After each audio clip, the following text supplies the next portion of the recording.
Shaman Oaks, exploring the rabbit hole.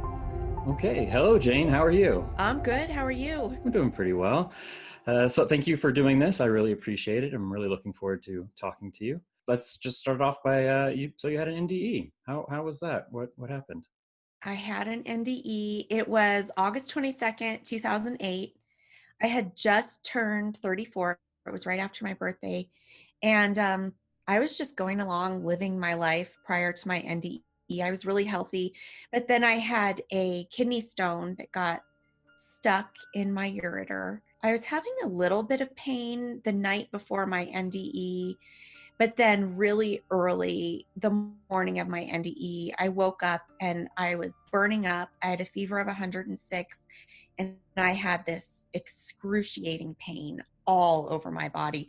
It was like the flu times a million pain. It was really awful. And so I was taken to the hospital. It took a little while for some diagnostic testing, but right before my NDE, they had figured out that it was a kidney stone that got stuck in my ureter. And so everything that your kidneys typically filter out, all of that waste was going back into my bloodstream. And I had gone into septic shock and it was starting to affect my internal organs. And so I was really sick when it happened. Do you want me to just go straight into the NDE? Yeah, if you don't mind, Okay, just what let's do it. happened? So I had just come out of a CAT scan. And as I reflect back on it now, things started shifting and changing during the CAT scan. I remember I was almost trying to leave my body at that point.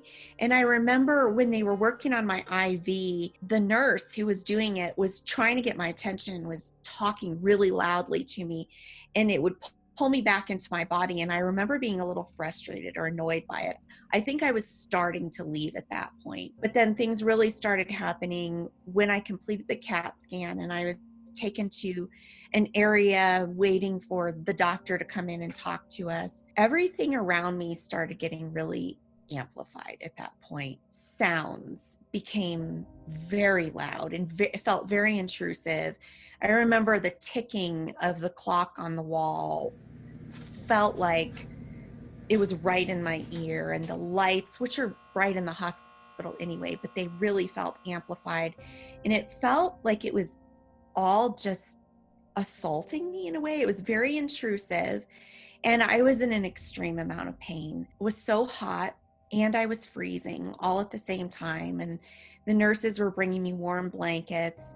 And right at that moment, I started convulsing and shaking really hard. And my head hurt so badly. I could feel the veins kind of popping out on my head.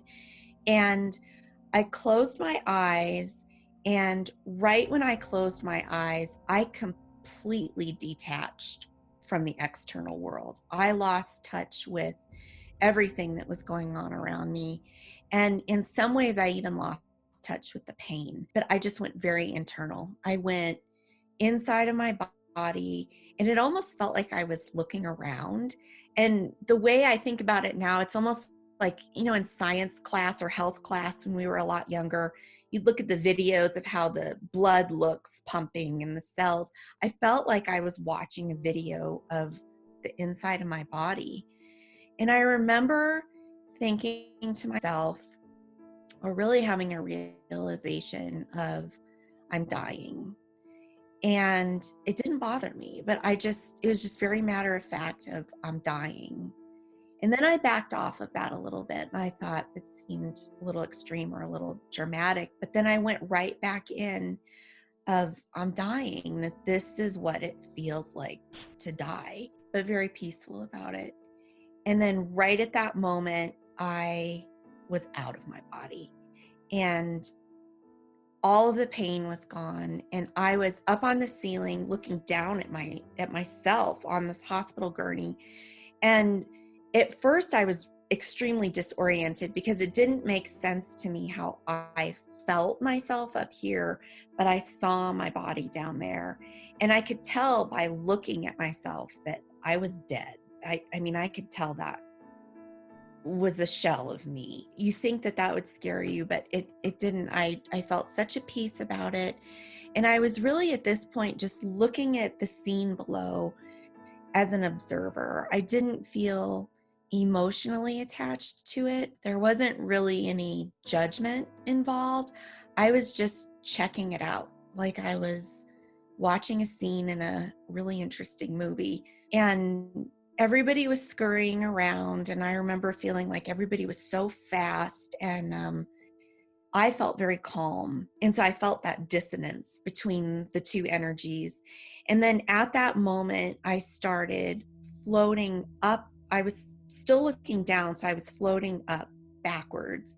And it was very slow and it was very peaceful.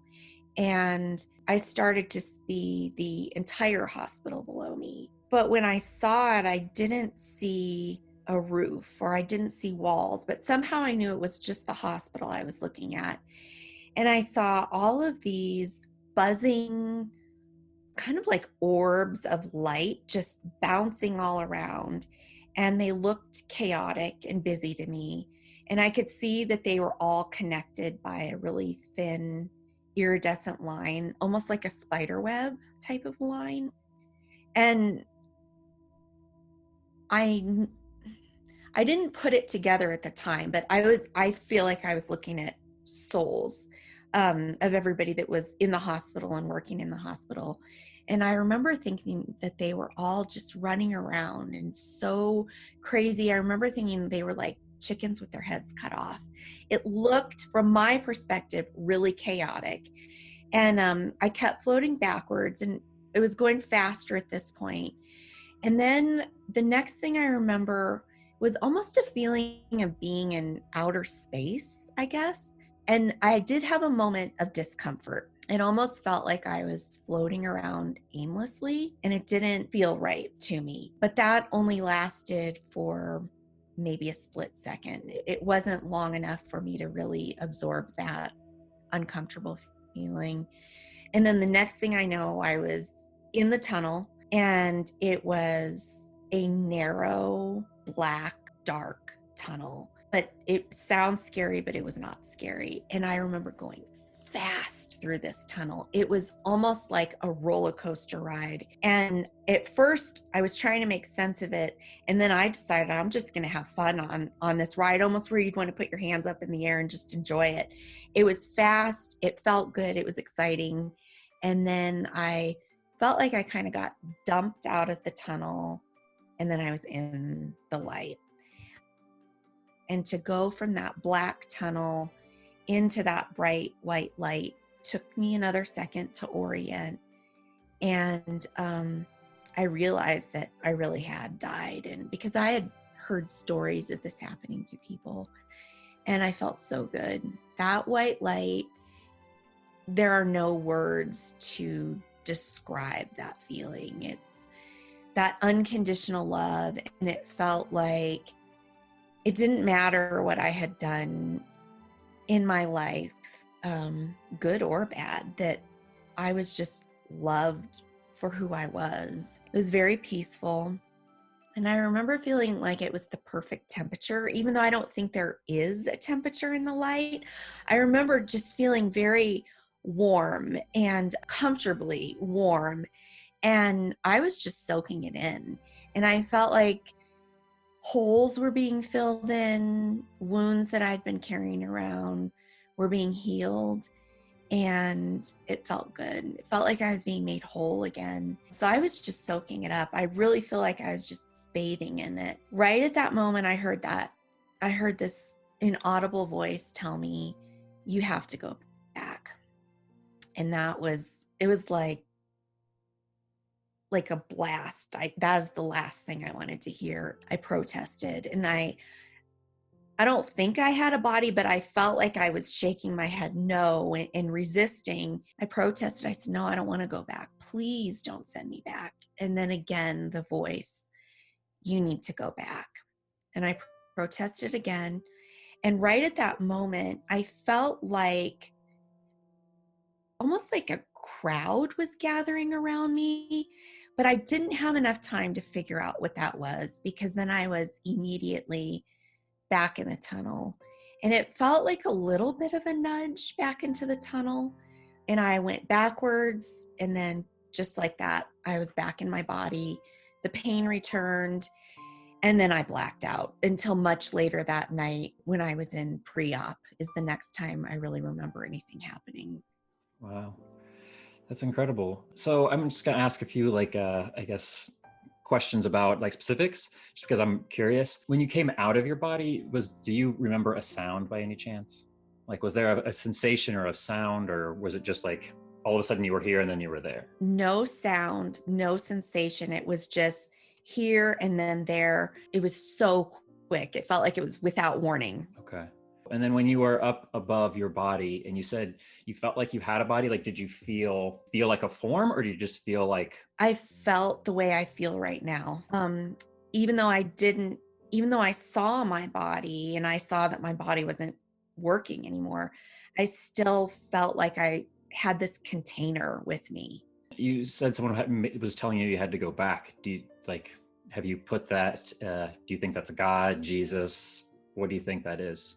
I would say, and that's been a journey for me, honestly, to figure out what that was or who that was and what all of that means. And I'm still figuring that out in a lot of ways. I would call that God, but I had a hard time calling that God for a little while after my NDE. And so I guess I would say it's source, or it's kind of our higher power in a lot of ways. So were you religious beforehand? My journey with religion was interesting, and with spirituality. Growing up, I grew up in a home where it wasn't discussed. It wasn't an atheist home. There was belief there in something other than ourselves, but it was never discussed, and we didn't go to church or anything like that. I remember being very interested in that, though. Sometimes I would go to church with my friends and their parents. I remember that, especially in junior high and high school. I wanted to check it out, and I was pulled toward it, but I never had a long enough exposure to it to really develop a belief system at that point. After college, I had a mystical experience, I'll call it, where I really, Christian beliefs, traditional Christian beliefs made sense to me. I lived that way for a while and really became discouraged eventually with organized religion, and I started to see a lot of the legalism, and I wasn't buying into that part of it. So I really separated from the religious aspect of it, but my beliefs never changed. And so I was spiritual, but I wasn't living that straight and narrow life, I guess. Well, I like that you say you don't know exactly what that voice is, because I watch and read other NDEs and everyone's like, oh, well, that's definitely Jesus, or that's definitely Muhammad, or whatever. But if it doesn't come out and tell you that, I think it's weird to assume. It's so much bigger than us that I don't claim to know exactly what that was. And I think when I get there again, I'll probably look a little harder, look a little bit more. But at that point, I won't care to assign a name. I feel like a lot of times that's, our brains want to make sense of these kinds of things. And so a lot of times by naming what we saw, that's how we get comfortable with it. But yeah, I do not claim to know exactly what that was. Was it all telepathic, or did it feel like a male or a female? Did it have I hate saying gender, but I just had mystical experiences, and it can feel male, or it can feel feminine. Like, did it have a feeling along with it, or no? Not a feeling of being more feminine or more masculine, but that voice that I heard was more of a masculine type of voice. And then would you say it was like a gentle, or was it like commanding? Like, did you feel like, obviously you felt like you couldn't negotiate, or you tried to negotiate, but was it like something that you were taken back from? No, it was loving but firm. I guess maybe in some ways the way that you're telling a child, like, I love you, but we're not having dessert before dinner, kind of a thing, where they just know you mean business. It was kind of that way. It didn't feel like an authority over me or one of these kind of things. It just felt like I just knew that it was serious and that's what was going to happen. And I think that's why I protested so much. I didn't want it. And how has your NDE changed you? Oh gosh, it's changed everything. That's a big question. Yeah. Prior to my NDE, I was really attached to ego. I tried to find fulfillment through material things, and I was really into business. I was a real estate agent, and so my life kind of revolved around the business world, and I got my sense of self-worth through that. My relationships felt fulfilling, but now that I compare, they really weren't. My heart wasn't really involved in a lot of the relationships, and my heart was pretty closed off. And I was going through the motions in a lot of ways. And now, after my NDE, I got so much love. They say you get what you're supposed to, whatever it is you need during your NDE, that's exactly what you get. And that's why they vary so much. And I needed love. The first part of my life was cold in that sense, and I had never really received that good, nurturing love. And I needed that. Getting that from my NDE really changed everything because I developed more a sense of compassion, understanding for other people, and that feeling of oneness and how we all affect each other. And really the biggest thing that happened after my NDE is my psychic senses just blew up. I mean, I remember the next morning waking up and just looking at people, and they looked different to me because I saw more than just their bodies, and I was feeling what they were feeling, and I was knowing what they were thinking. And mediumship experiences started up right away. I had nothing like that going on prior to my NDE. And so that opened up a whole new world for me. There was a lot of healing to do, a lot of trauma wounds to heal up, and a lot of growing to do as a result of all of that.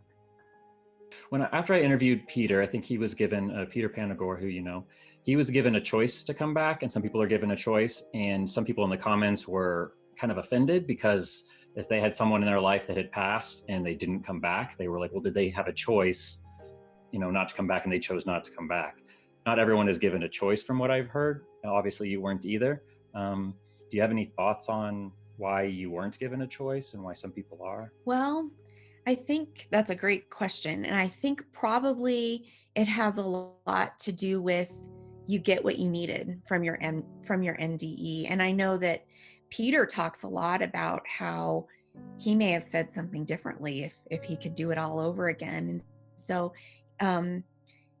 you know, whatever you get, for me, it was being sent back and not having a choice. And I've had to wrestle with that a lot. And I've grown a lot from that and healed a lot from that. And so I got what I needed in that sense, because if I had been given a choice, I mean, obviously I wouldn't have, I would have said, just take me, please. This is awesome.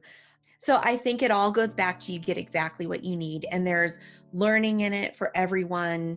And that's part of the mystery of NDEs and these types of experiences, that we don't know why they vary and why everyone gets something a little different. How real was it? Like, how convinced are you that it was real? Do you ever sit back and go, maybe I hallucinated it? Never. It was more real than this conversation is with you. Oh, wow. Okay. Yeah, it was. There's nothing anyone could say to tell me that it was an illusion or something happened. And there's nothing anyone could tell me, because it was, not only did it look and feel real, but it was so transformative, and it was so life-changing. You can't just make something like that up. It just doesn't happen that way. So I know you didn't say you had a life review, and some people talk about life reviews. Do you know why you didn't have one, or did you have one? You didn't, I right? didn't have a life review, and sometimes I've thought I would have liked to have had a life review. I didn't. And that's probably for the best, because I have kind of a high guilt personality. So I probably would have felt awful about the awful things I had done. And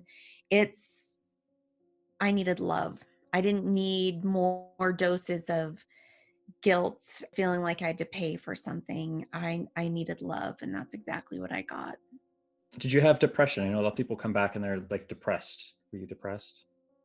Very depressed. And that went on for some time. It took me a while to get to a place of acceptance and non-resistance about it, but I was depressed, and I would go through phases where I was mad that I got sent back, because when you have such a beautiful experience and you feel that feeling, when you come back to all of this, it's abrupt and it's very harsh.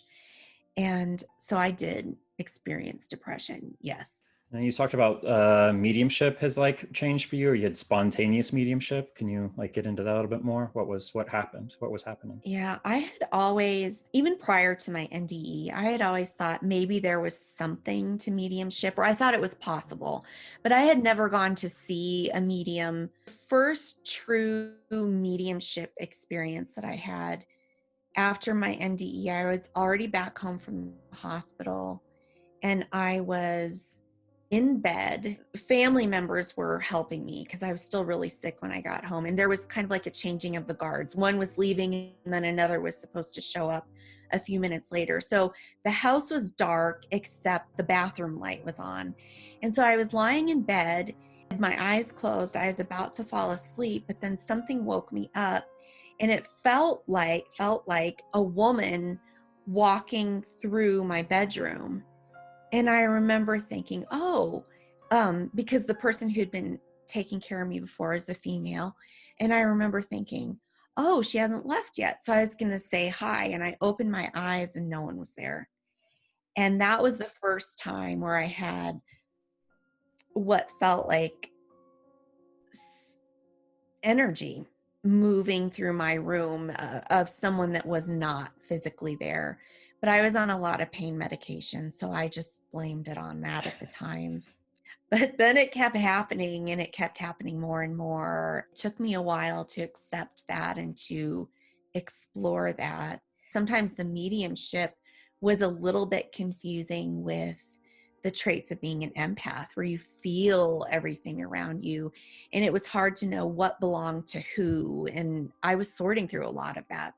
Not the first one, but what's, I guess, the biggest one that's happened to you, like the most memorable? My favorite one that I never get tired of telling this story, and this was with a client, and she said it's okay that I share this publicly.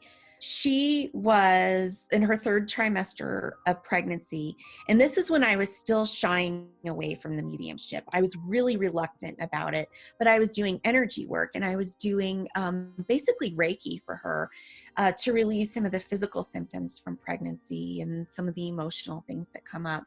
And so she was at my office, and she had fallen asleep, and I was just working on her, doing some energy healing. And all of a sudden, I was near where the baby was. And all of a sudden, I heard, "I'm the favorite son." And we knew that it was a boy. And also she had a son at home who was about 2 or 3 at the time. And so I was like, I was curious at this point. It got my attention. And so I just kept being open and listening. And then I heard again, "I'm the favorite son." And that was all I heard.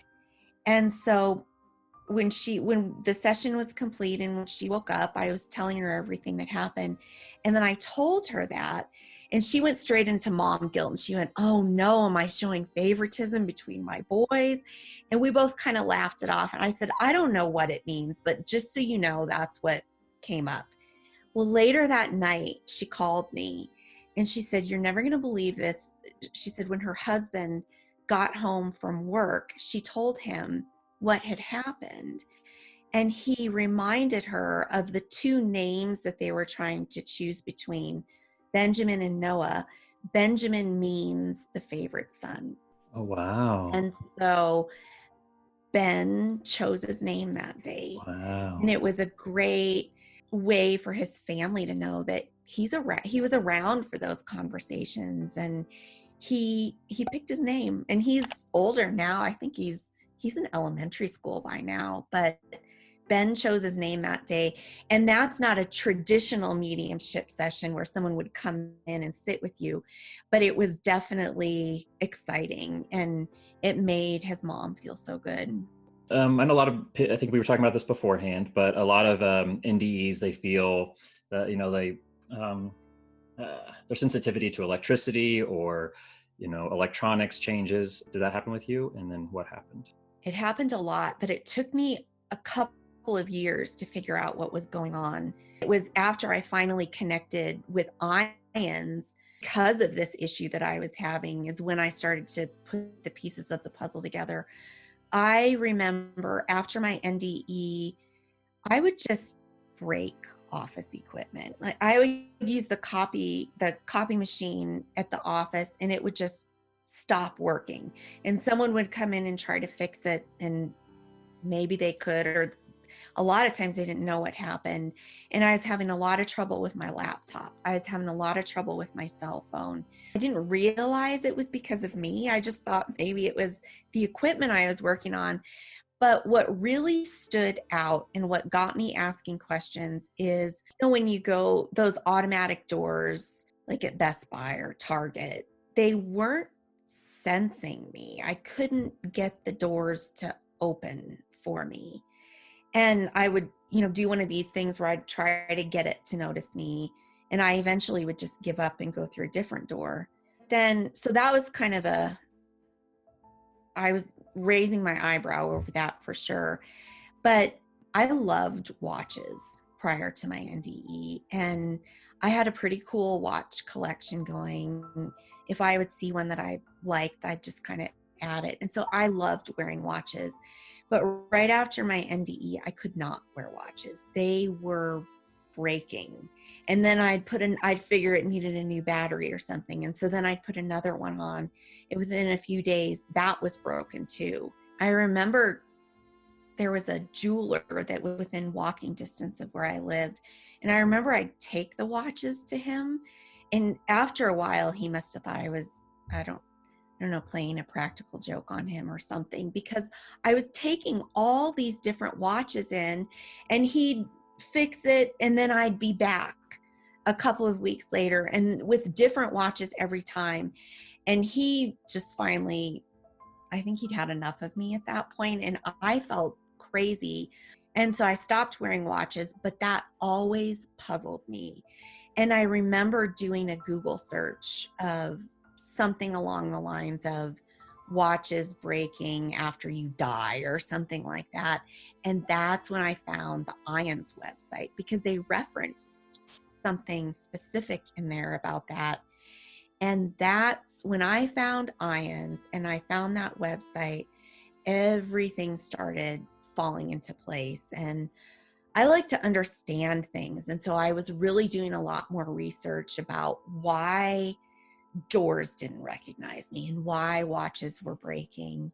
So that's really the main thing, that electrical interference, that got me on the path of trying to deal with this in a really healthy way.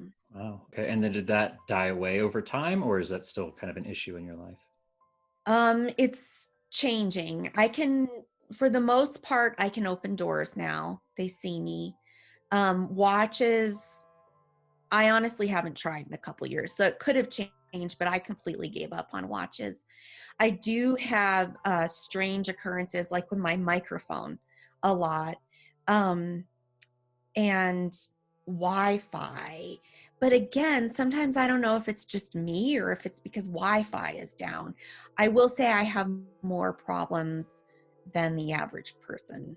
Also, in another one of your videos, you talked about reincarnation as something that you just now know is real. You didn't believe in it beforehand. Is that true? I thought beforehand, no, I didn't believe in it at all. I thought it was a bunch of hocus pocus, like total woo-woo stuff. I didn't even want to go there.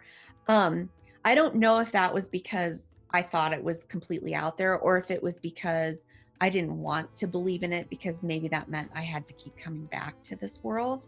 So who knows where that stemmed from. But right after my NDE, I just knew.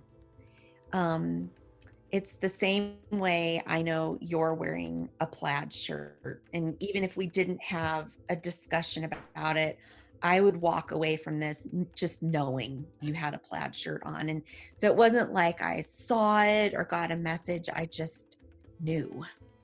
You just one day you're just like, oh, I just know. Or was it as soon as as soon as you came back, it was just a part of your life, part of your belief system? As soon as I came back, it was just a fact. And I didn't like that. That was part of the struggle with integrating my after effects, because I was upset that I had to come back this time. I didn't want to have to keep coming back. And that really was a struggle for me. I didn't want to believe it. What do you think is the purpose of life? Purpose of life.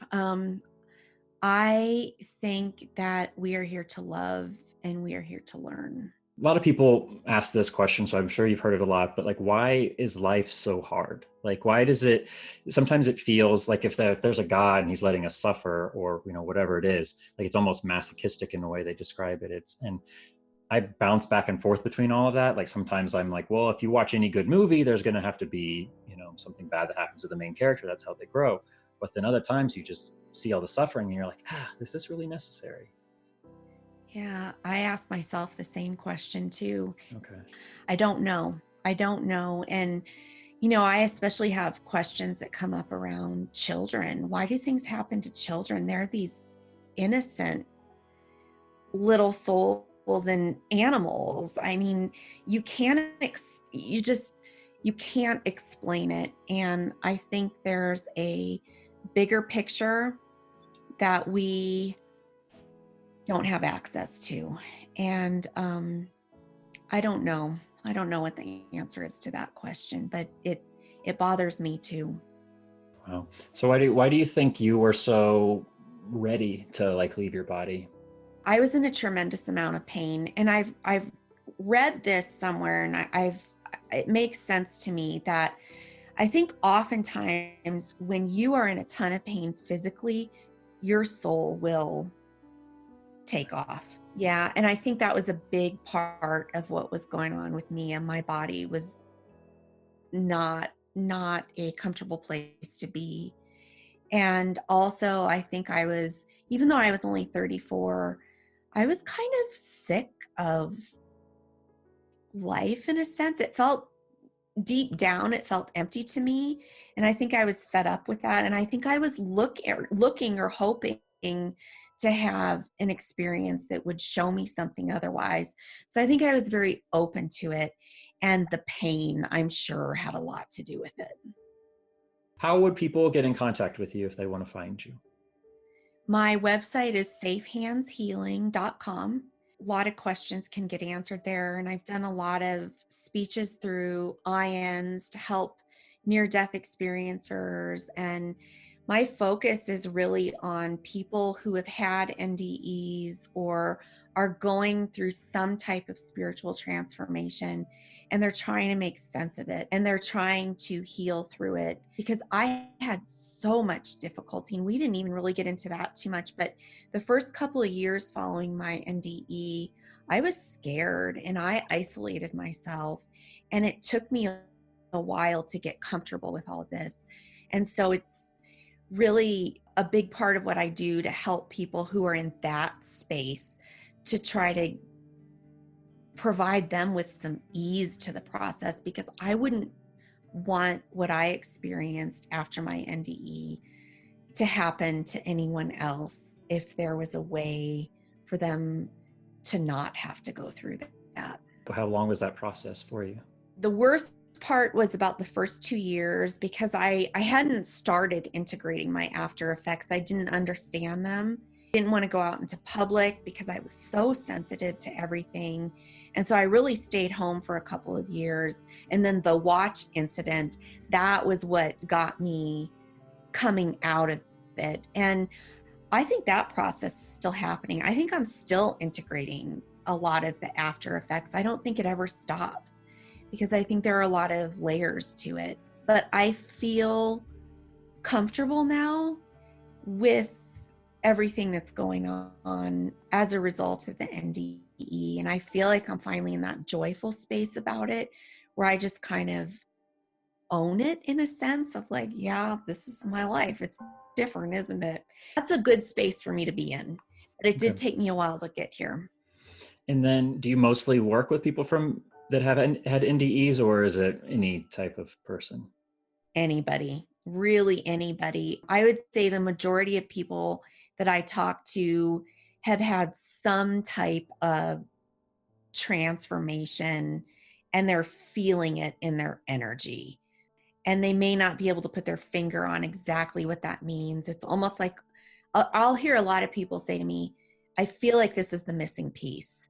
White light solution is something that I put together because the more and more I was doing the healing work and speaking at conferences where people would then come and talk to me afterwards, I was seeing that people who have had NDEs, who are interested in NDEs or other healers, anybody that's doing spiritual transformation work or experiencing a spiritual transformation, they all have pretty common questions. And there's healing that's pretty common around those questions. And so I wanted to put together video teachings on those different subjects, like know your soul's purpose, mediumship Q&As, anxiety relief, sharpening your intuition, things like that. And then I did healing meditations where I do channel and bring in that healing energy around that particular topic.